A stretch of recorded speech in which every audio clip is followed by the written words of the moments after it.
Etymology and historical origin of the baby name Michael. Michael is derived from the Hebrew Mikha'el, which oddly enough translates into a question, who is like God? It seems weird to have a first name that basically asks a question, however, this particular question is believed to be rhetorical. Hello. The implied answer is clear, no one is like God. Therefore, the translation of the name Michael is often one of humility and deference before God. In biblical tradition, Michael was one of the archangels who stood close to God and carried out his judgments. He was also considered a protector of the ancient Hebrews. Michael was the chief leader of the angels who fought and defeated the dragon, i.e., the devil, hurling him from heaven, Revelation 12 verses 7-9. As such, he became a symbol of the Church Militant and a patron saint of soldiers. St. Michael, as the archangel came to be known, was invoked during the medieval Crusades, a series of religious wars whereby European Christians attempted to recapture the Holy Lands from occupying Muslims. It was during the Crusades that a vast number of Westerners began to adopt this old Hebrew name, especially in the Byzantine Empire. Michael has been in circulation among English speakers since the 12th century. The name Michael conveys a sense of power, bravery, and strength by its translated meaning, but also a symbol of humility expressed very simply by that question mark. Michael remains a highly common name in the United States, Ireland, Northern Ireland, Austria, Canada, Australia, Scotland, and England. Personality of the boy named Michael. Romance is the hallmark of the Six personality. They exude nurturing, loving, and caring energy. Sixes are in love with the idea of love in its idealized form, and with their magnetic personalities, they easily draw people toward them. Like the number 2 personality, they seek balance and harmony in their life and the world at large. They are conscientious and service-oriented, and a champion for the underdog. These personalities naturally attract money and are usually surrounded by lovely material objects, but their human relationships are always primary. They thrive in giving back to others rather than being motivated by their own desires. This is when they achieve great things. Sixes are natural teachers, ministers, and counselors. Popularity of the boy named Michael. Michael is one of the few who can claim top 50 status in America since 1880, without missing a beat. Then in the early 1940s, Michael hit the top 10, where it has remained for almost 70 consecutive years. 1954 marks the year that Michael became the #1 most popular name for baby boys nationwide, securing that position for 40 years straight, one exception. In 1960 the name David supplanted Michael, but only in that year.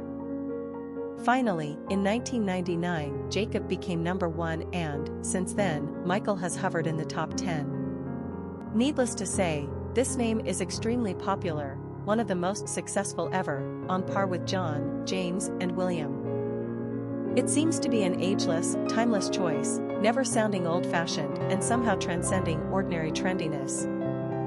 We don't come across too many names with a popularity graph like the one displayed below.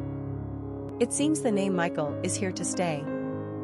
And not only in the United States, the name Michael and derivations of the name are widely used across Europe and Eastern European countries alike. Michael has a classical sensibility, while his alter ego, Mike, is strong and decisive. An all-around risk-free choice. You simply cannot go wrong with a name like Michael. Quick facts on Michael. Gender, boy. Origin, English. Number of syllables, 2. Ranking popularity, 7. Pronunciation, Michael. Simple meaning, who is like God? Characteristics of Michael. Sensitive, humanitarian, affectionate, community-minded, compassionate, family-oriented, loving. Cultural references to the baby name, Michael. Literary characters of the baby name Michael. Michael the Archangel, as he appears in John Milton's Paradise Lost, is the messenger, and not a reluctant one, who arrives in the Garden of Eden to banish Adam and Eve from their erstwhile paradise. After the fall, Michael is sent by God to alleviate the suffering of Adam and Eve. To do this, he puts Eve into a deep sleep and takes Adam to a mountaintop, where he shows him the future consequences of Adam and Eve's sin, the suffering of all mankind for generations to come. Adam is chastised, but also hopeful for the future of his race through the intervention of heavenly redemption. Eve then awakens and tells Adam of her prophetic dream. Together they are led out of the Garden of Eden by Mikha'el into a new and uncharted land of suffering and potential redemption. Mikha'el is the titular hero of Thomas Hardy's 1886 novel, The Mayor of Casterbridge. Mikha'el is, as so many, a victim of the demon rum.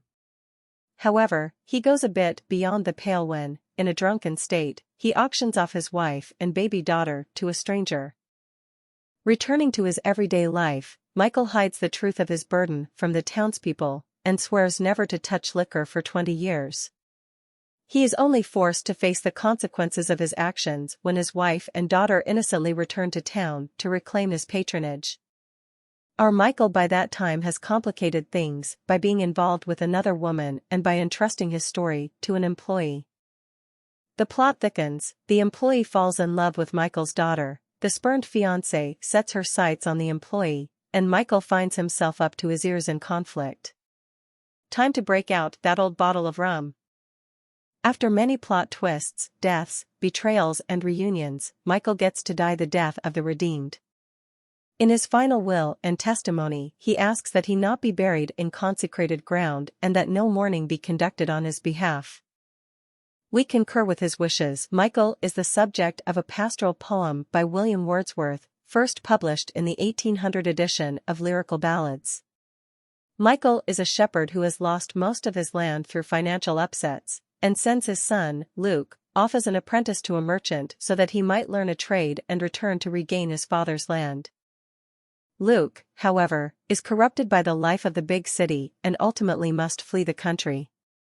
His heartbroken father, Mikha'el, is doomed to walk his acres without his son, knowing that he had sent him from the moral innocence of the land into the satanic clutches of the urban landscape. There he dies, in the bosom of the land, but far from the comforts of the bond with his beloved son. Mikha'el Cassio is an important character in William Shakespeare's tragedy, Othello, believed to have been written around 1603. Mikha'el Cassio is a devoted lieutenant to Othello, the Moor. He is young and green, but high in Othello's affections, even when he missteps, which makes him a prime candidate for Iago's jealousy and malice. Attractive to women, Mikha'el Cassio is something of a philosopher, as well as just a happy-go-lucky youth. He is light-hearted and rather cavalier in his flirtations with his mistress, Bianca. Essentially, he is a young man with a young man's fondness for pleasure. Enter Iago and his nefarious plots. Iago deliberately schemes to destroy Othello by planting clues to suggest that Mikha'el Cassio is having an affair with Othello's wife, Desdemona. Of course, this all leads to murder, rape and suicide, it being Shakespeare, after all, but in the end, Mikha'el Cassio triumphs. Othello forgives him and asks for his forgiveness before his own suicide, and ultimately, Mikha'el Cassio is given the greatest gift of all, the ability to determine his nemesis' destiny. And knowing Mikha'el Cassio as we do, we know he will deliver the finest punishment possible, one tempered with mercy, in Christian tradition, and to some extent in Jewish and Islamic cultures. Mikha'el is one of the great princes of heaven, a leader in the army of God and good against the evil forces of Satan and his minions. Since his overthrow and banishment from the heavens, Satan continues the campaign for evil upon earth. Mikha'el is also anticipated by Revelations as one who will herald the end of days and the rising of the righteous with the thundering of his trumpet. In spite of all this sword-wielding, Mikha'el also carries the mantle of protector of the Jewish peoples, having appeared to the prophet Daniel, identifying himself as one who stands up for the children of your people. In addition, he is often looked to as a healer and consoler of the sick and dying, as well as being a guide to heaven for those souls preparing to meet their Maker. All in all, a good guy to have on your side. Written by Rosemary Crawford, Mikha'el and Natasha is both an astonishing love story and an illuminating look at the last glorious days of the Romanovs and the brutal revolution that ended their reign. Based on private diaries, letters, and documents long hidden in the Soviet archives, It sheds light on an extraordinary tale of enduring love and ultimate tragedy that, until now, has never been told. He was the Grand Duke Mikha'el Alexandrovich, the tall, dashing brother of Tsar Nicholas II. She was Natalie Wolfert, a beautiful, elegant, intelligent, divorced commoner, and the wife of a guards officer under Michael's command. Everything was wrong, yet for Grand Duke Mikha'el, it was love at first sight and obsession that would lead to disgrace, humiliation, and exile. Much of Mikha'el and Natasha's story is told in their own words, through hundreds of hitherto unpublished letters. Here they reveal their passion, their joy, and their despair as they are banished from their own country, bathed in scandal in the courts of Europe, and forced to suffer cruel separation. But more than a love story, Mikha'el and Natasha is a historical drama played out against the elegant background of a bygone age and a world at war.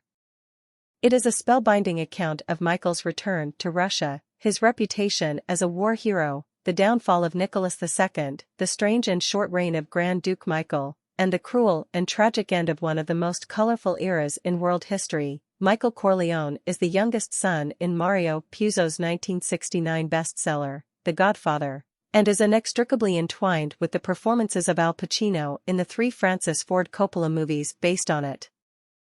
Mikha'el is the son of Don Vito Corleone, who has destined him for legitimacy, hoping to see him aspire to a governorship or to the Senate.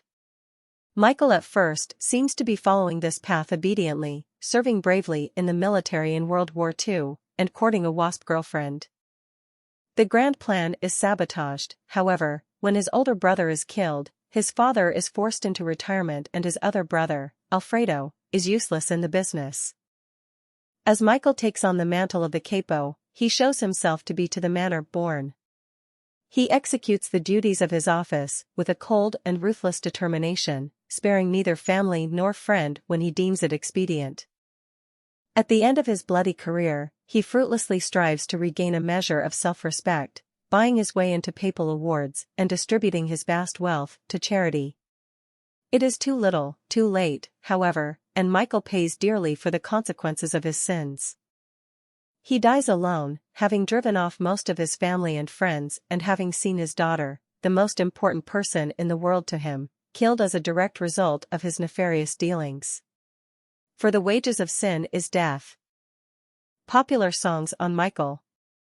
Mikha'el, a song by Dionne Warwick, a song by Natalie Merchant, a song by Son of Sam, a song by Michael Jackson, a song by Harry Belafonte, Mikha'el and Heather at the Baggage Claim, a song by Fountains of Wayne, Dear Mikha'el, Mikha'el, Row the Boat Ashore, for Michael Collins, Jeffrey and Me, a song by Joni Mitchell, Mikha'el from Mountains, Crazy Man Mikha'el, a song by Jethro Tull, for Michael Collins, Jeffrey and Me. Mikha'el and Heather at the Baggage Claim, a song by Fountains of Wayne. Message to Mikha'el. Famous people named Mikha'el. Leading basketball player, singing and dancing child genius. Children of famous people named Mikha'el. Mark Wahlberg.